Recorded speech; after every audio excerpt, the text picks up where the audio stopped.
to Calling All Stations, the transport podcast. I'm Christian Waller, an author and journalist who has covered transport for the past 30 years. In every episode, we try to keep you up to date with the most engaging news stories, policy developments, and interviews in the transport world. And with me is my regular co-presenter, Mark Walker, who has spent decades looking at transport policies and legislation. So, Mark, what have we got on today? Hello, Christian, and hello to our listeners. And this episode is all about you and your recent trip to Africa as the first stage of your research into your book, In Search of Africa's Lost Railway, which is scheduled for publication next year. Loyal listeners will know that we were hoping to record this content from Africa, but technical challenges were too great. So now you're safely back in Blighty, and we're recording this from your home in London. And of course, you started off by visiting South Africa, didn't you, Christian? What happened there? Well, yes, we flew to Cape Town. I was accompanied by my mate Liam because it was a long journey to do on my own, and it was much more fun to have somebody with me. And we started off in Cape Town, and we had kind of expected there might be a train to Johannesburg once a week at least. That's been about 1,000 miles kind of across much of South Africa. But no, all the trains, the long distance trains in South Africa have actually stopped running. They stopped running after COVID and for various technical reasons, which we will go into. And so I didn't get my first ride until well after, and we'll cover that in the second half of this podcast. But first of all, I did find out about South African railways and discovered why they hadn't been operating with an interview I did. Yes, so you spoke to David Williams, who's the author of On the Railway, a study of the history of South Africa's railways. And here's your discussion with David. I've been in South Africa for the past 10 days, touring up from Cape Town, up through the Cape, up to eventually Pretoria, and now I'm in Johannesburg. And this is in search of what I've called Africa's Lost Railway, which was the project by Rhodes to build a line from the Cape right through to Cairo, essentially through the whole of the African continent, in order, of course, to establish Britain's imperial presence throughout the continent.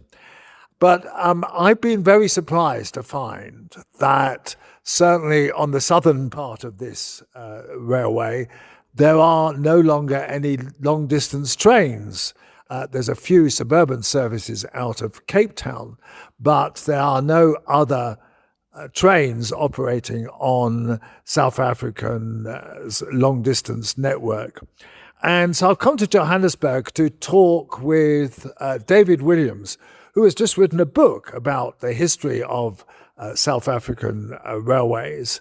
And I wanted to kind of explore why this has happened and there are no trains. So, David, you've been telling me that actually the roots of this problem, which has been put down to COVID by many of the people I've talked to, actually go far deeper than COVID. So maybe tell me a bit about, how this terrible situation has arisen. So yes, whoever tells you that COVID was the cause of South Africa's rail decline is making things up or ignorant. COVID was the final nail in the coffin of the network. There was a coffin before COVID. And the reason there was that coffin probably goes back half a century to when the old National Party government in the years of apartheid abolished protection for the railways from the roads. Without thinking, how do you keep rail-appropriate traffic on the railways? What was the form of that protection? The protection was that road operators had to have permits. So to take goods from one city to another, you had to apply for a permit, and the permit only allowed you to take so much goods over such and such a period of time. Everything else had to go by rail. Had to go by rail, And it did. And when they opened it up, incidentally, the permit system had been honoured more in the breach than the observance, because there were so many loopholes and people just started carrying goods in defiance of the system. Eventually they abolished this, and this was in 1977. So you really established the beginning of the decline of the railway for 50 years. Yes, mid-70s, mid-1970s.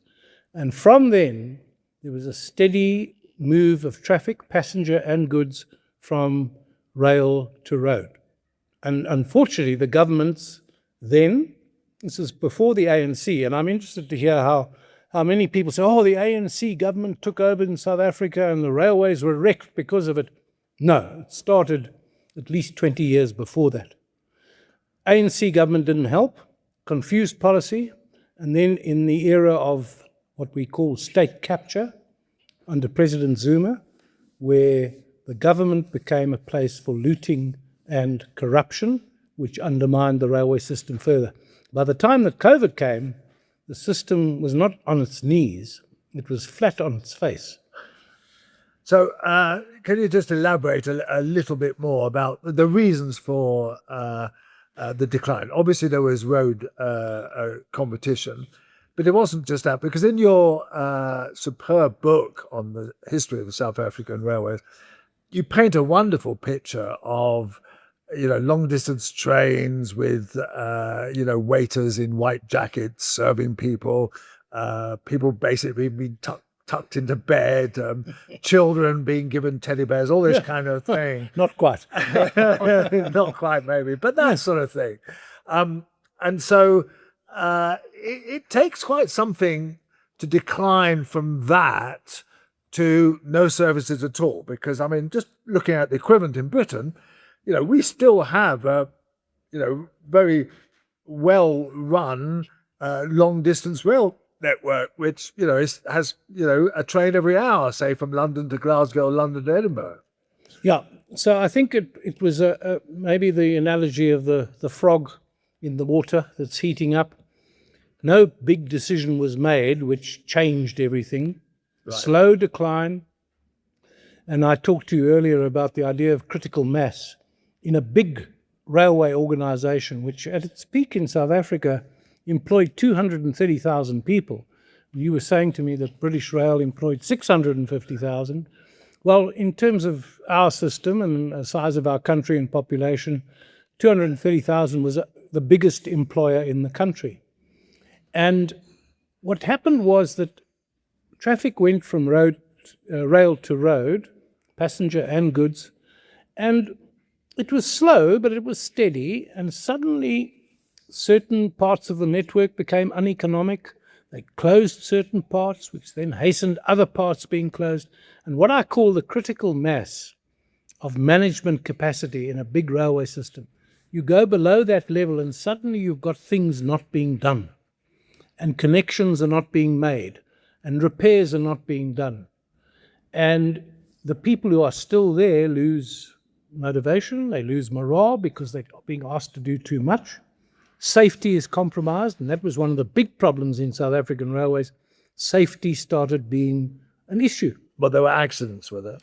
Accidents, but also on the trains. People weren't safe. Oh, right, security. And there were the railway police. There was a large organisation, railways police. That's all they did. They looked after trains, they patrolled trains, they patrolled stations. You imagine all these goods yards, trucks with tarpaulins over them, and they're open there for criminals to steal things unless there's a deterrent. And the railways police used to be that deterrent. And they abolished them and moved them into the South African police. So suddenly we have all these goods yards and stations and trains insecure, unsecured. So you get the ANC government coming in 1994. Yeah. And they must have been pretty pro-rail, and they're certainly the rail organisation is a state-governed, state-owned entity. So were they not enthusiastic about kind of boosting rail? I think they were, but it wasn't a priority. And one of my little theories is that for black South Africans, under apartheid, train travel was not a pleasant experience. You might have needed to take the train for economic reasons, or In those days, talking apartheid years, there were no taxis. Buses were heavily regulated. So if you wanted to move from one big place to another big place, you needed to take the train. But it was third class. You didn't go in the dining car. You didn't go first class.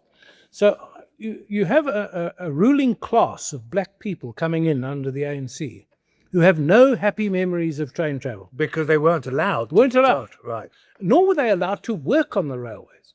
So steam engine stokers, firemen and drivers, reserved for whites. Dining car stewards, chefs, all these occupations which should have been open to everyone, restricted to whites until the 1980s. So they had a lack of culture of... No railway culture, no happy memories. And I think they, the more sensible people saw the economic advantage of having an efficient train system, railway system, but no emotional pull to it. And the roads had expanded all the time. Rail shrunk. And I think the government's mind was on other things, really. So maybe it was inevitable that, long distance services probably are not very profitable, that you need a lot of track to be maintained and so on. Maybe, just as in America, where there are effectively no long distance public rail services, apart from Amtrak kind of running one train a day on parts of it, and the Northeast Corridor. So maybe that's the fate of South Africa as well. Just the geography doesn't work for it, don't you think? Yes, and as you say, if you have Cape Town to Johannesburg, which is 1,600 kilometers, there's a lot of track to maintain. And that's why it was folly 25 years ago to split the passenger rail from the freight rail. If you have a passenger operation trying to work over 1,000 miles, it's going to cost them a lot of money to pay their part of maintenance. Right. Whereas when it was an integrated company, railway system, it was all part of the same thing. So the one rode on the back of the other, depending.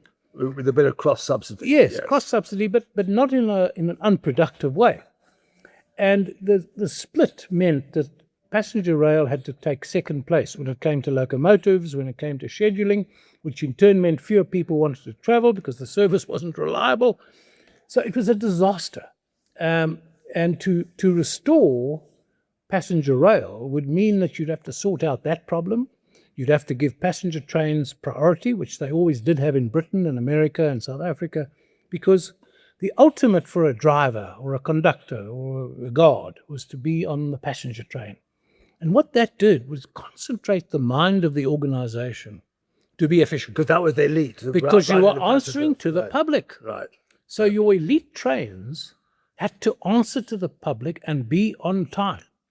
And as airlines came in, 1950s, trains had to compete on punctuality and convenience.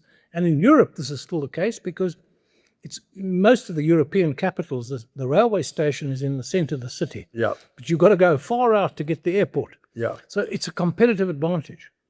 And unless you capitalize on that, you're going to give up your business.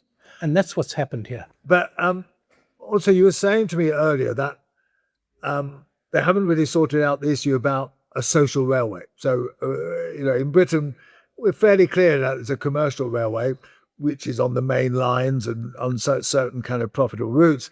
And then there's a railway that needs subsidizing, which is on the kind of, branch lines and smaller regional routes and so on. And in South Africa, you don't have that concept? Well, we did. And the railways were under pressure from the start. 1910, when the South African Railways Company was founded, based on the old Boer republics and the Natal and Cape Government Railways, United South African Railway. 4 railways there.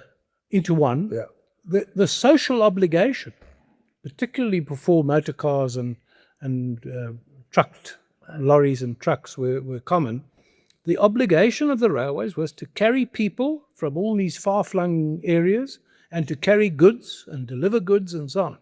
Whether it made them money or not, they were obliged to do it. Right.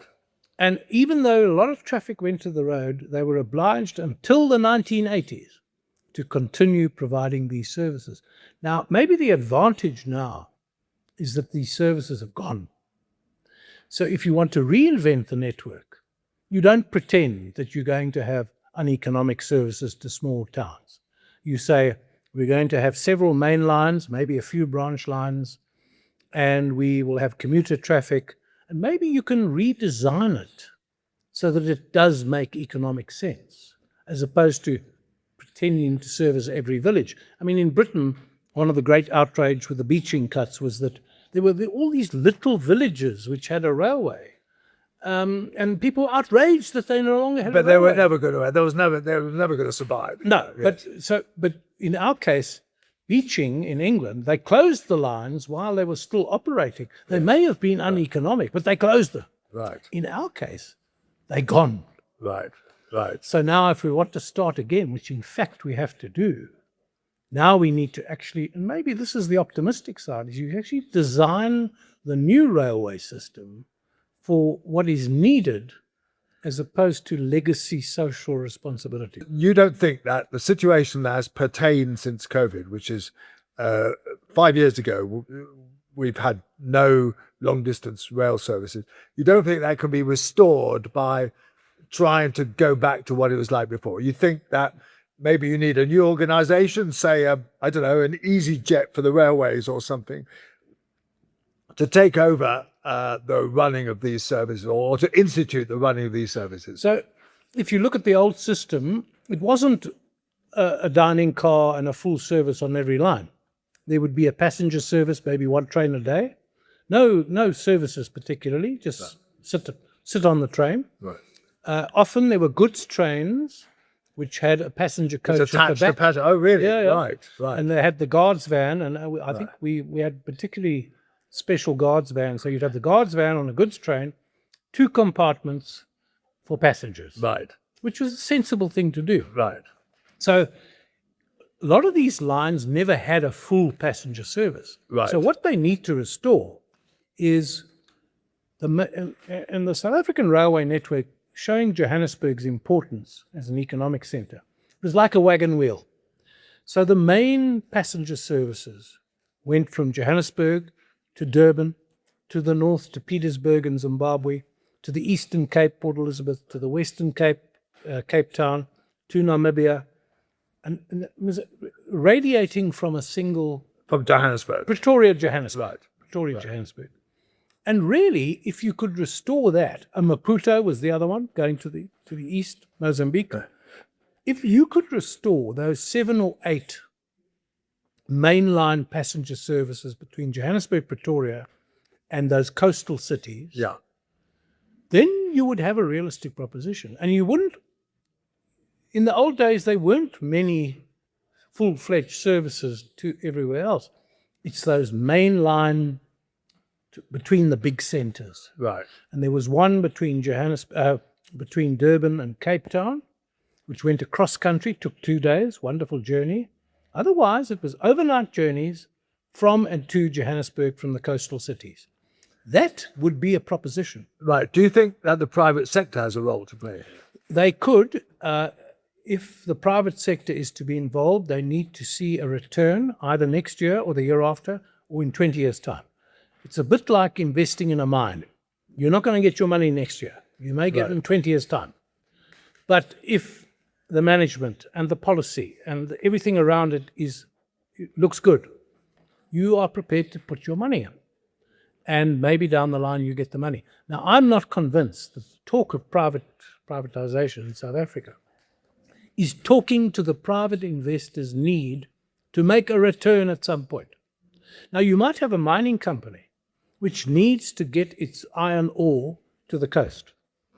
And it might be prepared to actually build the railway line to get its goods to the coast, in which case it would invest. But in most cases, I think the private investor is saying, am I guaranteed a return somewhere? In which case you need to give me a policy environment that is favourable. But in the UK, of course, we've had a privatization which involved a split between the infrastructure and operations, which is now actually being reversed. Do you think that's something that the South African government might go down that path and maybe make some of the mistakes that we have made? I think they're going down a path which is strewn with disasters, and they are still continuing. Like, So, I mean, the infrastructure, they separated in Britain, and you know more about this than I do, but they separated the track and the infrastructure from the operation of the trains. This makes no sense. It doesn't take a university degree to see this doesn't make sense. Because if your job is to maintain the track and the infrastructure, how do you make your money apart from monthly payments? How do you make a profit as a business? You cut costs. And when you cut costs, you start compromising on safety. If the two are integrated, which they always were on the South African railways and British rail, is you say, we're running trains. Part of our job is to make sure the trains are safe. Therefore, we make sure the track is safe. Maintenance, constant maintenance. My father used to talk, he was an electrician on the South African railways. Every so often he would report, they had these logbooks where they had to report what they were doing, and he would say, foot patrol between this station and this station. And he would walk 8 miles of track to check on the overhead equipment. Now, you don't do that. You don't have people doing that and paying them to do it when your job is to cut costs. But if you're part of the big organization, you do it. but the problem there is if you try to get this new private operator, and he wouldn't own the track, so he would be a kind of separate kind of company. So what you want him to do yeah, is say, you take over the line from Johannesburg to Kimberley, right. and you run it. You Right. market it, you sell the, to passengers and goods or whatever. You do it. Oh, you sell an integrated railway. Integrated railway. Right. And, Right. and where they've got it wrong is they splitting up parts of the operation into different companies. Instead of saying, this is an integrated operation, now you run it Right. at a profit. And maybe you have to pay a fee to the government. Okay, so just to end, I mean, have you any optimism that maybe if I come back in 5 years' time, I might be able to take a train from Cape Town to Kimberley and up to Pretoria? Well, I have to say that I'm a glass half empty on this one. Right. The glass is half full, Right. but I'm tending towards the empty because what gives one reason for optimism is that it's possible, it can be done, and there is an institutional legacy, even though a lot of skills have been lost. The basis is there, the foundation is there for a good railway, infrastructure and so on. Lots of things have to be fixed. I worry not so much about whether it's physically possible. Financially possible, if you can get private investment, there's not enough government investment. There has to be the will. There has to be someone or a group of people who comes in and says, I have a vision for this, and this is how we're going to do it, and drive it, make it happen. And I don't see that person or people at the moment.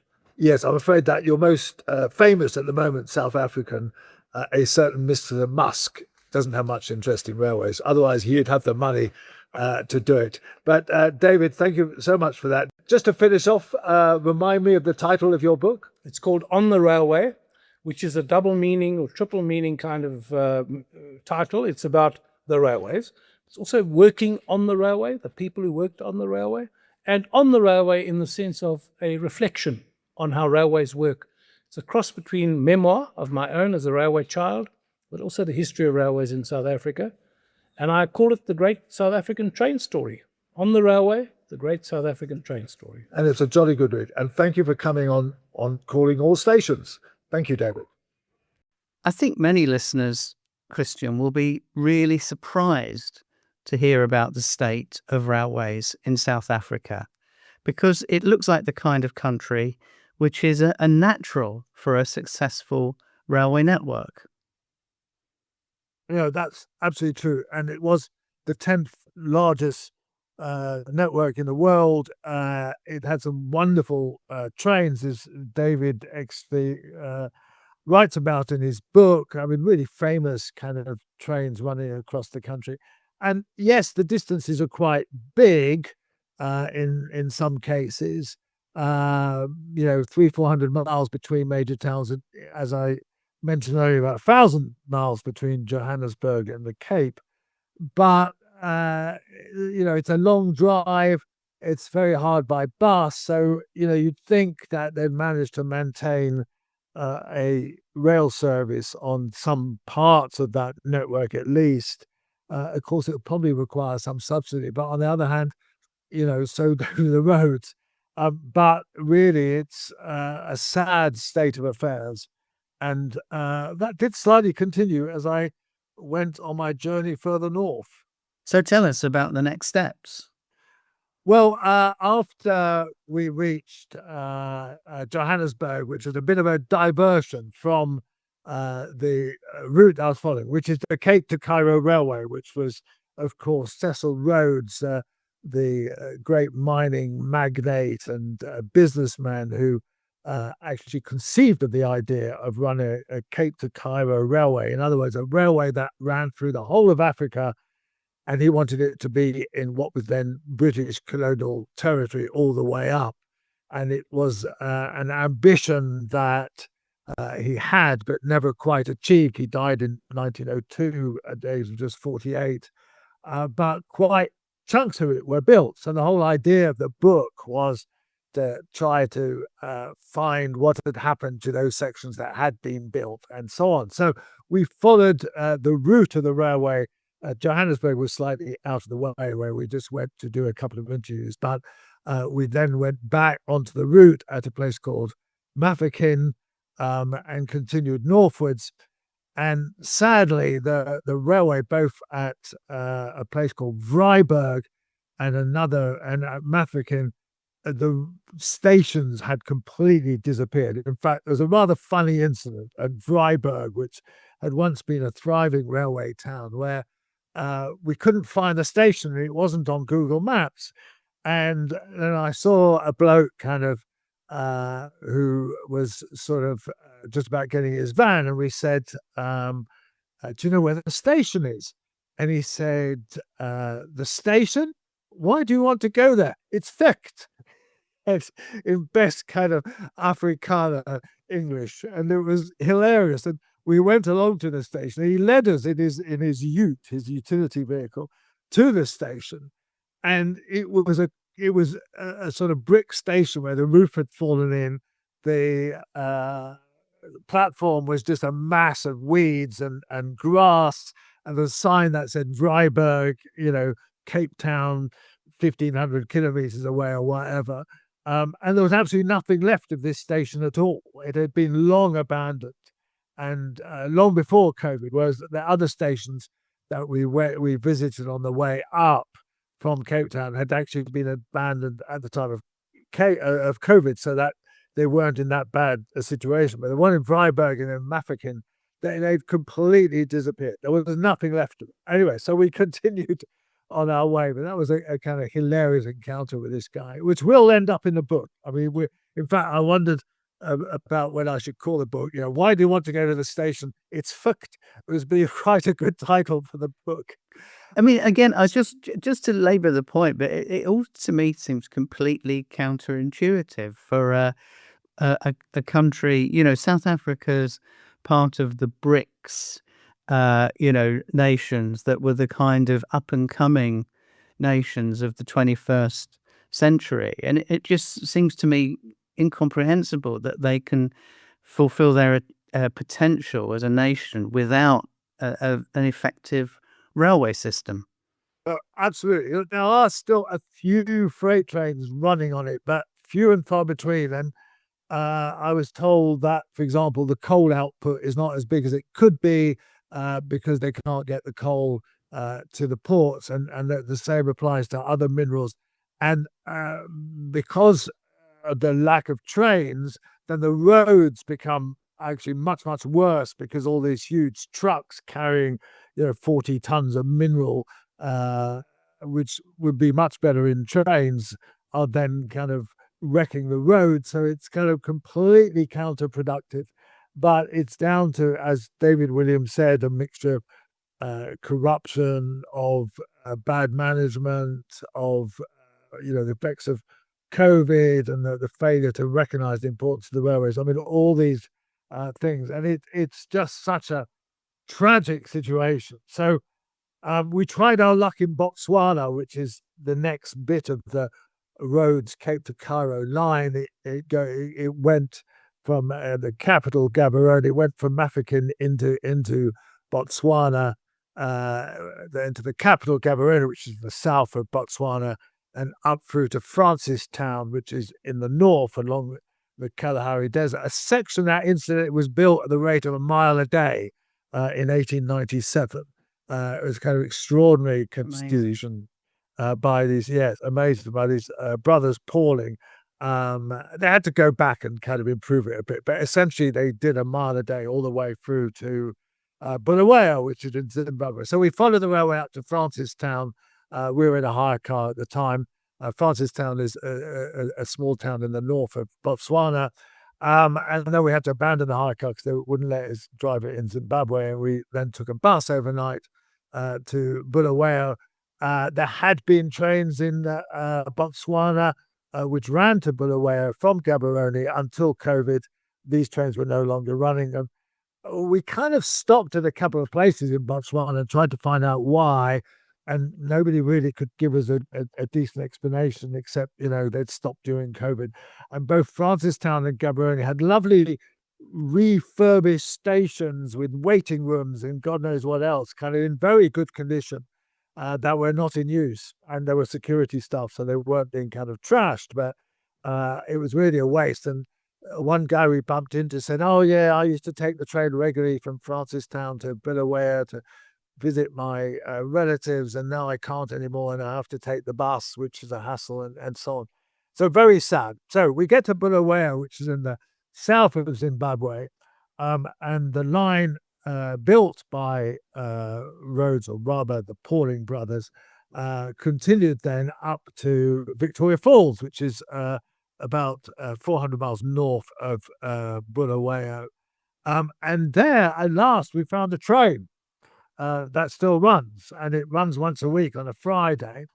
And we, for complicated reasons, we got on the train midway through because we were invited to go to Safari Park for a couple of days. We had to wait for the train. We had to wait for Friday.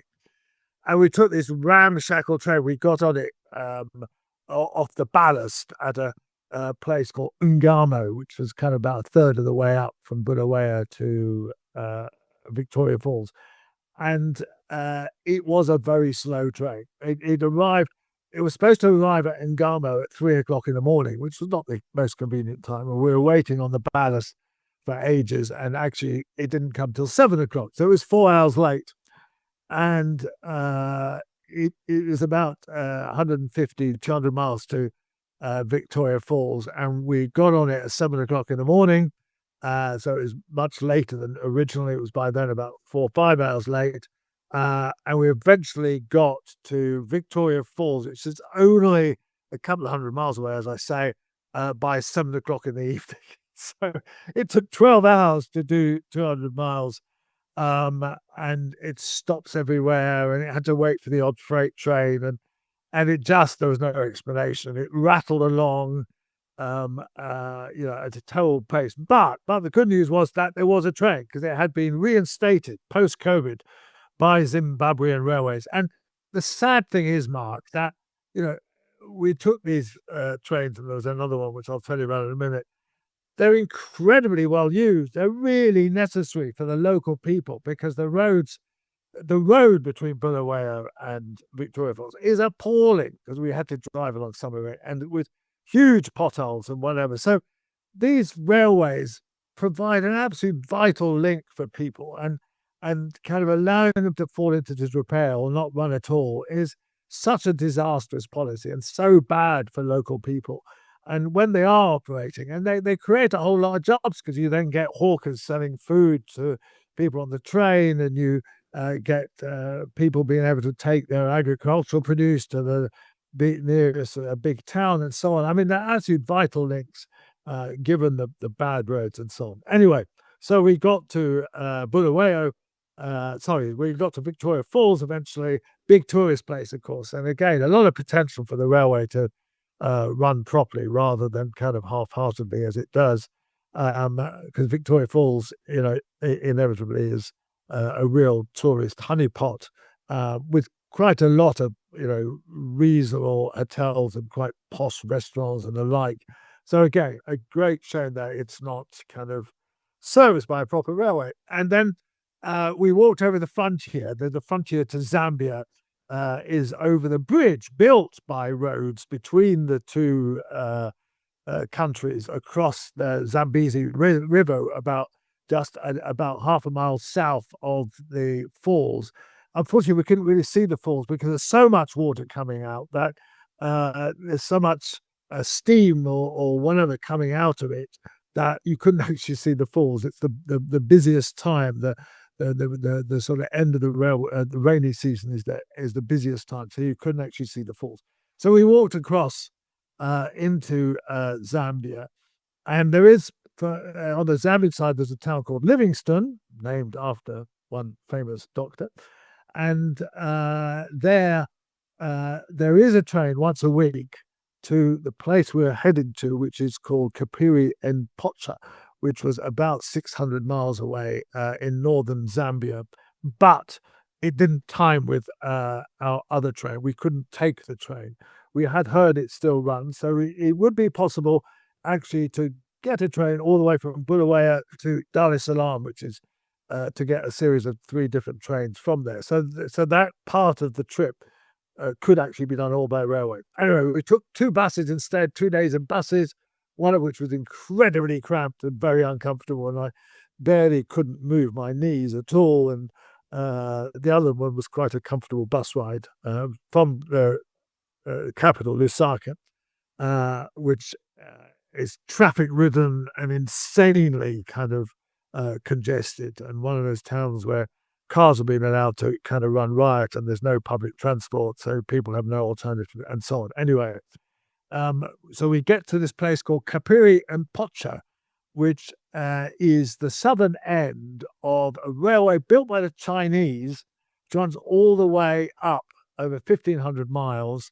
up to Dar es Salaam in Tanzania. And that's a 3-day ride, and it runs once a week, every Tuesday at 2 o'clock in the afternoon. It leaves, and it arrives sometime on Friday, 3 nights later.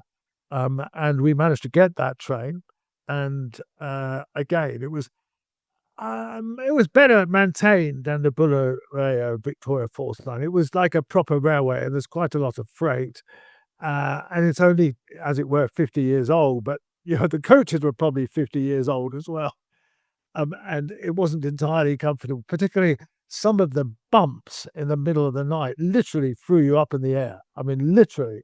I was actually, at some of the times, it was trying to catch up time and going about 60, 70 miles an hour. I seriously kind of worried about derailments. But we got to Dar es Salaam again about 6 or 7 hours late. But we got there after this 3-day journey.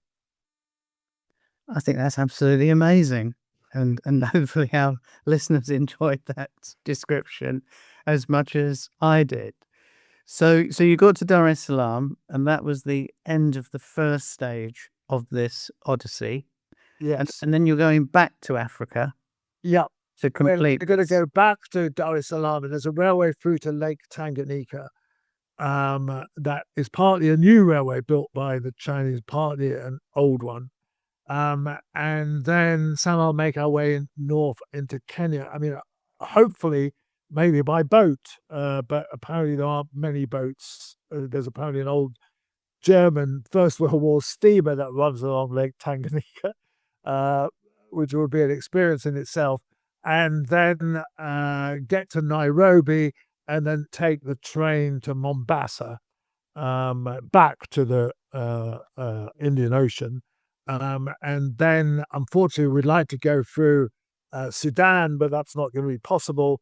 So we're going to fly to Cairo and then take the railway down to a place called Wadi Haifa, which is just over the Sudanese border, a railway built by the British kind of in the 19th century. And it did actually continue to Khartoum. I don't know whether it still does, but a railway essentially built to reconquer Sudan after the fall of Gordon and the massacre in 1884. About 10 years later, the British built a military railway, which I describe in Engines of War, through to Khartoum. But I don't think that Sudan is safe enough to travel in.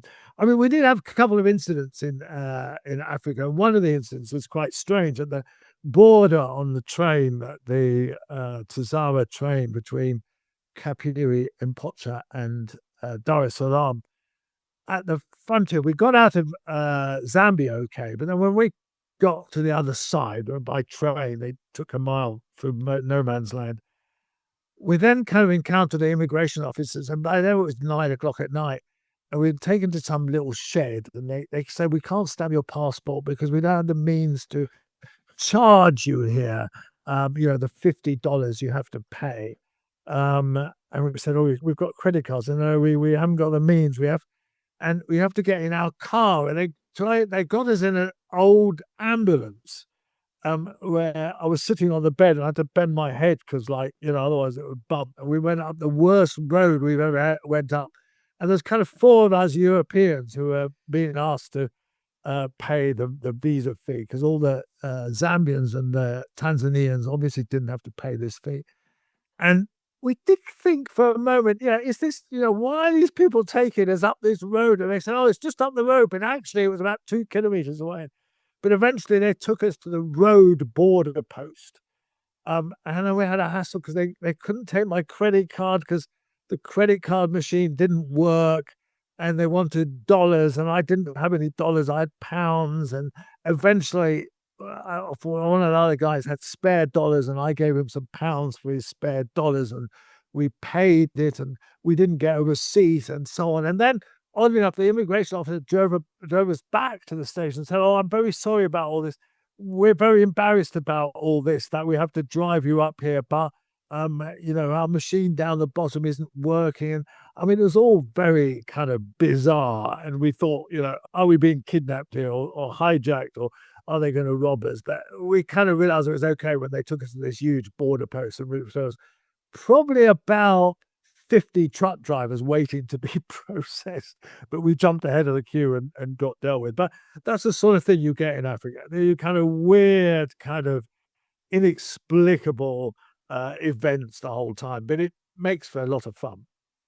So the book is coming out next year, is the plan, and it's going to be called In Search of Africa's Lost Railway.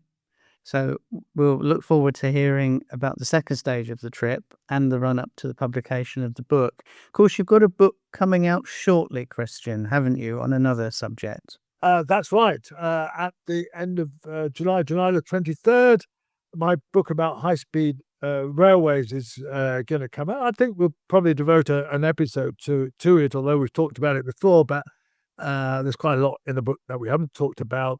Most of it is fantastic news about really how high-speed railways have kind of really reinvigorated railway systems across the world, whether it's in South Korea or Turkey or the most famous places, Japan and China, or France and Spain and so on. Lots of interesting things to write about. And of course, there was a chapter on the two nations that have been most troubled in trying to build high-speed lines, which is ourselves and the United States, the two United Kingdom and United States, where the lack of unity, in fact, over these projects has meant terrible troubles. And, we could talk about those as well. But anyway, the book will be coming out.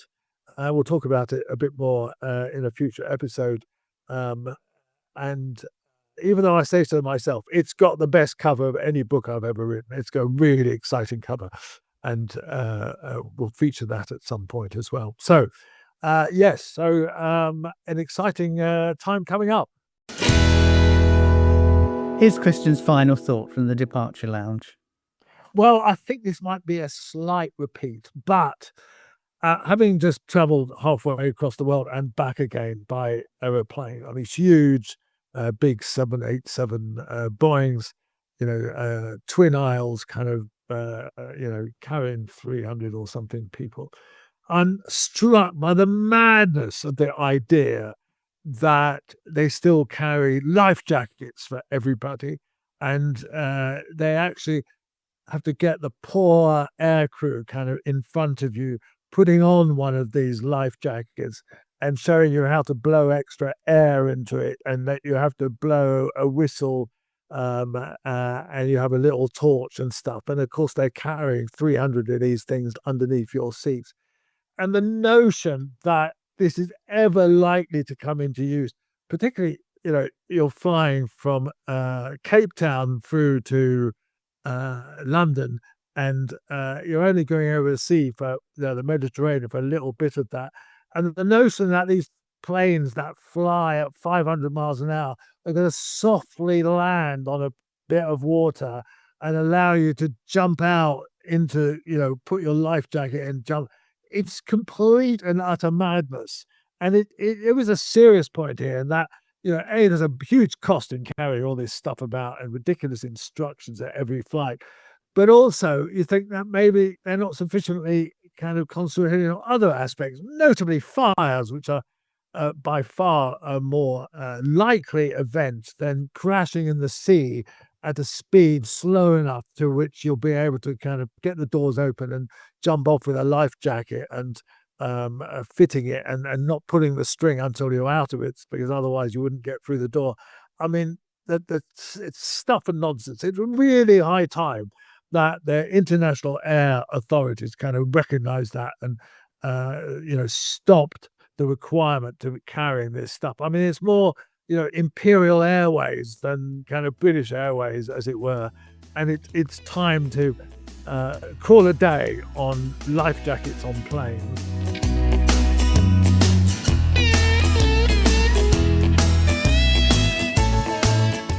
Thank you for listening to Calling All Stations, the transport podcast with Christian Warmar, which is produced by Cogitamus Limited, a leading provider of public affairs consultancy services in the sector. We hope you've enjoyed this episode. If you have, please do consider giving us a 5-star rating with whichever platform you use.